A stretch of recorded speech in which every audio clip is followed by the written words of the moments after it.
Bonjour de nouveau, ici donc de retour sur la deuxième partie des lois normales. Alors, je reviens sur la fin de la dernière vidéo où j'avais un petit peu coupé. Ici, donc, je vous avais dit de faire seconde GraphStat, de choisir le premier, puis de mettre L3 en XList et en fréquence L2, et ensuite évidemment d'afficher le graphique, donc d'appuyer sur graph et on obtient ceci. Alors, je vais ici vous montrer ça sur quelque chose peut-être de plus clair. Voici ce qu'on obtient. En fait, ça c'était l'original, hein, c'est votre première série X ici. Première série ici avec la loi binomiale associée à votre variable aléatoire x avec n égale 100 et p égale 0,5.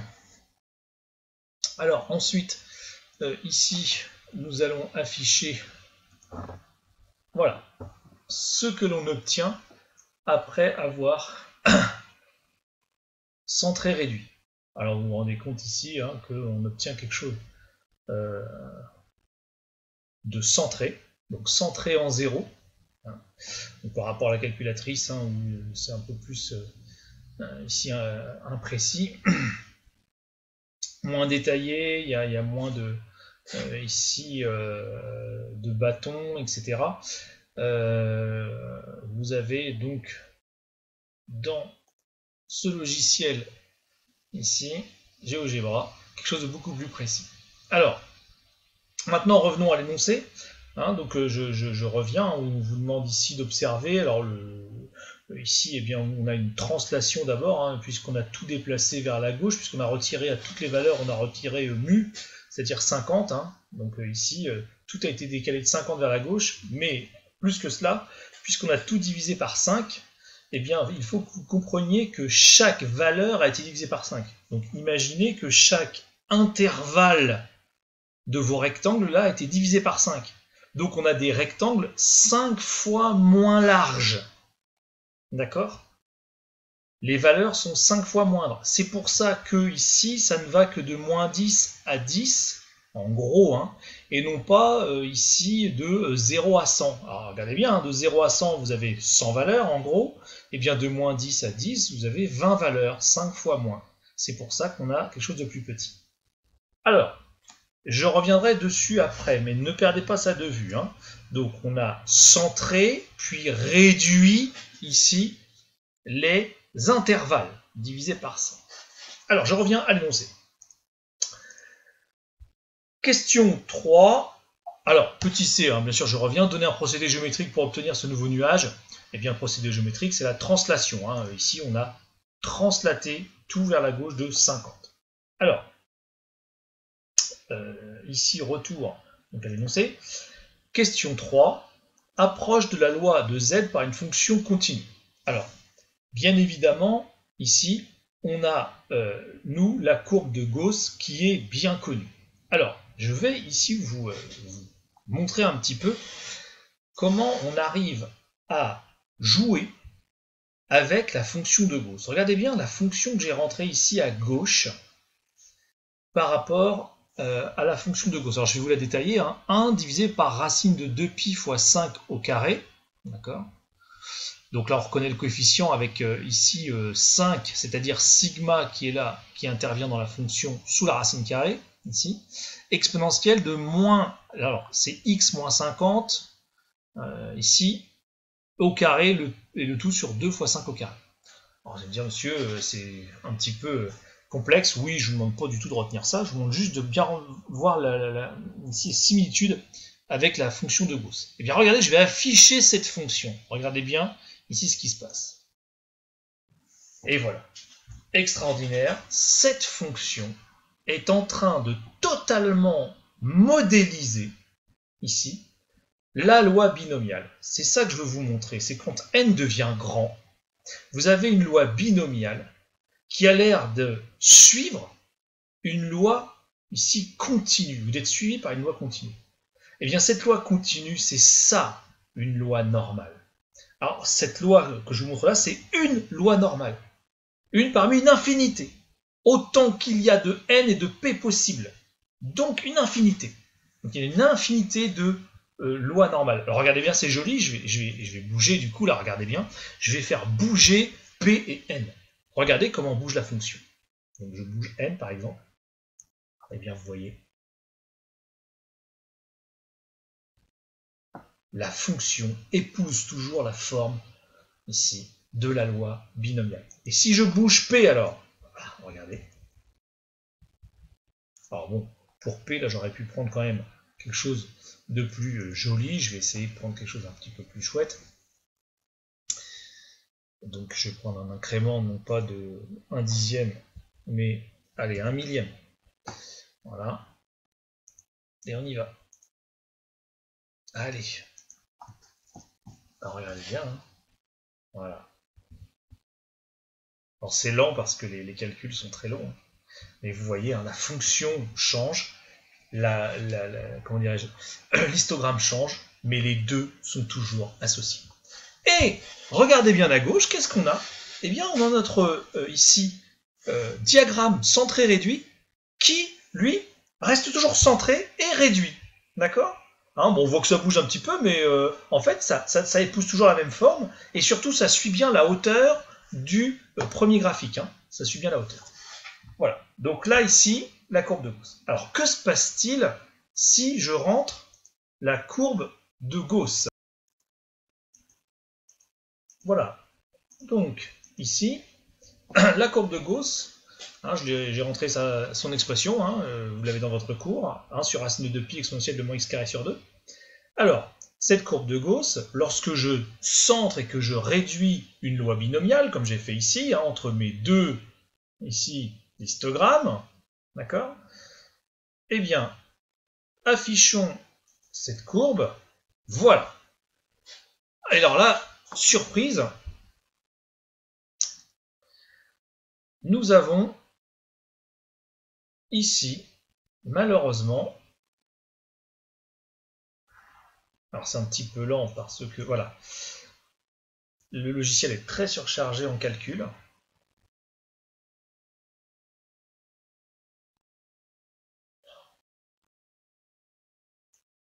Voilà. Donc la courbe de Gauss, comme vous le savez, hein, la forme ici, une cloche, hauteur maximale 0,4. Et là, on a un petit souci parce que on se rend compte que ici, cet histogramme n'épouse pas la forme de la courbe de Gauss. Alors, je reviens à mon explication tout à l'heure. Nous avions donc, regardez bien à droite, nous avons ici l'histogramme des probabilités d'une loi binomiale. La somme des aires des rectangles fait 1. D'accord? Qu'est-ce qui s'est passé? J'ai pris tous ces rectangles, je les ai décalés vers la gauche. D'accord? Donc, jusque-là, je n'ai pas changé l'aire. Mais ensuite, j'ai divisé les valeurs par 5. En fait, j'ai divisé les valeurs par sigma, par l'écart-type, donc 5. Si je divise les largeurs de rectangles par 5, je vais donc diviser par 5 l'aire totale. Donc je n'ai pas un vrai histogramme ici. Je vais donc devoir modifier ici une dimension pour retrouver mon aire totale de 1. Eh bien, puisqu'on m'impose de diviser par 5 les écarts, je vais multiplier par 5 les hauteurs. Et là, regardez bien, si ici, donc si je prends les barres ici de ma centrée réduite et que j'augmente, c'est-à-dire je multiplie par l'écart-type, par sigma, la hauteur, donc R fois liste 2, hein, ici, R étant ici l'écart-type, hein, donc j'ai un petit peu modifié, hein, vous excusez, nous c'était 5, hein, et que j'applique, regardez bien, c'est extraordinaire, que se passe-t-il? Eh bien, ici, vous avez la courbe de Gauss qui épouse totalement la centrée réduite, corrigée bien évidemment, pour obtenir toujours une R de 1, sinon ce n'est pas convenable pour des probabilités. Et là, regardez bien, je vais jouer sur N et sur P, vous allez voir ce qui se passe. Regardez bien, la courbe ici bouge avec la loi binomiale classique, mais ici à gauche, là, ici, courbe de Gauss, ainsi que la centrée réduite ici de ma binomiale, reste totalement confondue. Alors, je vais ici faire varier n et p, et vous allez constater que la centrée réduite, bien évidemment corrigée, pour avoir une R de 1, ici, ne bougera absolument pas. Donc, je me mets par exemple sur P ici, et je le fais varier, comme ceci. Alors, vous voyez que ici, alors c'est très lent, hein, le logiciel a du mal à suivre, parce qu'il a beaucoup de calculs à faire. Voilà, donc ça bouge très peu. Et si je bouge N ici, pareil, hein, vous voyez que la centrée réduite, elle, ne bouge pas. Voilà, donc revenons ici à l'énoncé.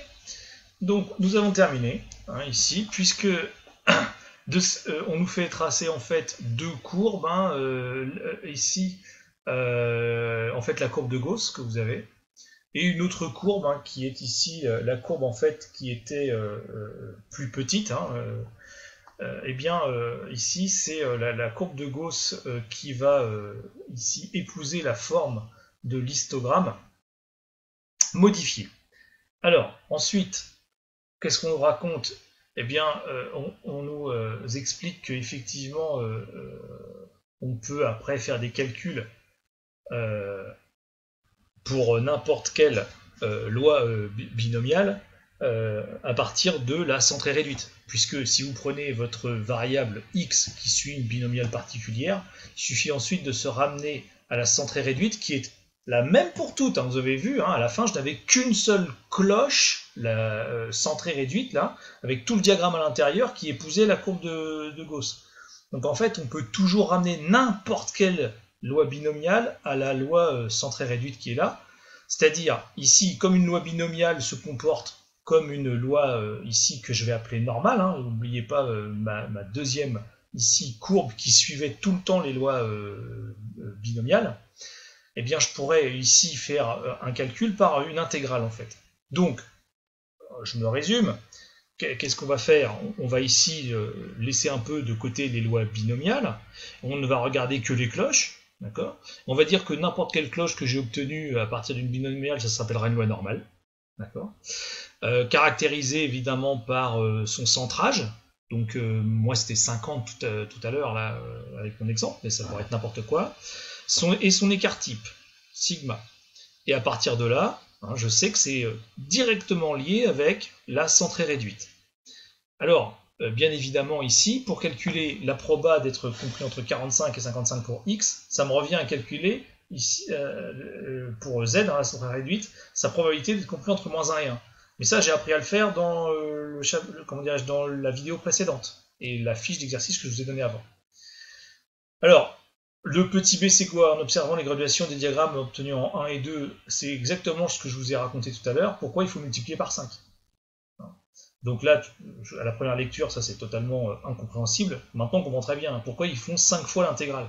Ben, ils font 5 fois l'intégrale parce qu'on a trop réduit. Hein. On voit bien ici, si vous regardez ici le diagramme qui fait 1 en R, là ici c'est pas suffisant. Il n'y a pas 1 en R là, hein, d'accord? Et donc c'est pour ça qu'on vous dit de faire 5 fois l'intégrale de cette petite fonction f là qu'on avait divisée par sigma. Donc là du coup, on obtiendra ici la bonne probabilité. Donc en fait, pour calculer la probabilité d'être entre 45 et 55, hein, en gros de ma binomiale de tout à l'heure, d'accord, il suffit de prendre la loi normale centrée réduite, hein, ce que je veux dire, avec ici la loi normale, on va pouvoir ici calculer pour une binomiale, ce qui est fou, donc on va réaliser le rêve de M. Bernoulli. Il suffit de calculer l'intégrale entre moins 1 et 1, de la normale centrée réduite. Et voilà, à suivre.